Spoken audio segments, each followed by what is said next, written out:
આ ઘડી નવી સવાર છે આ.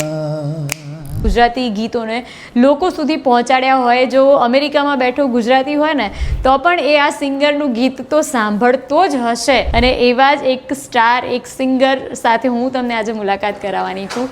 એ છે Parthiv Gohil sir. Hello hello hello, જય ગરવી ગુજરાત. Thank you. આજે ગુજ્જુ રોક્સની ઓફિસમાં આવીને બહુ મજા આવી. કે છેલ્લા કેટલા વખતથી આજે લોગો છે તો હું જોઈ જ રહ્યો હતો. બધી વાયરલ થનારું કોન્ટેન્ટ, રીલ બધી સામે આવે, આ કોન્ટેન્ટ કેટલું વાયરલ થયું. એટલે આજે એની ઓફિસમાં આવીને ખબર પડી કે વાહ, તમે લોકો એટલી સરસ મહેનત કરો છો અને ગુજરાતીઓને યોગ્ય કોન્ટેન્ટ, યોગ્ય માટે પ્લેટફોર્મ પૂરું પાડ્યું છે. Very nice. લાલો ફિલ્મ તો ધમાલ મચાવી રહી છે. Super duper. They are breaking all the records. Still on, ચાલુ જ Yes. છે. સૌથી પહેલી લાલો ફિલ્મની શક્તિ મારા શબ્દોમાં કહું તો એની ટીમ છે. એની ટીમનો જે અપ્રોચ છે, લાલો ફિલ્મનું ક્રિએશન, જે મેનિફેસ્ટ ફિલ્મ્સે કર્યું અને એમાં જેટલા લોકો જોડાયેલા છે એ બધા લોકોનો જે અપ્રોચ છે એ મને એટલો બધો ગમી ગયો. હું એ ટીમના પ્રેમમાં પહેલાં પડી ગયો. ફિલ્મ પણ નહોતી જોઈ ત્યારથી.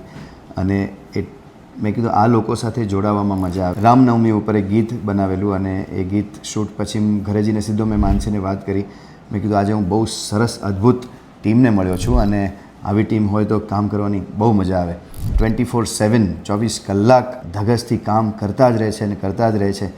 એટલે એ ટીમનો પ્રેમ was my first love at first sight. Gujarati સિનેમામાં કદાચ આવું ક્યારેય નથી બન્યું કે થિયેટર્સમાં લોકો ભગવાનની મૂર્તિ લઈને જતા હોય અને લોકો ડાન્સ કરી રહ્યા છે, ગરબા ગાઈ રહ્યા છે.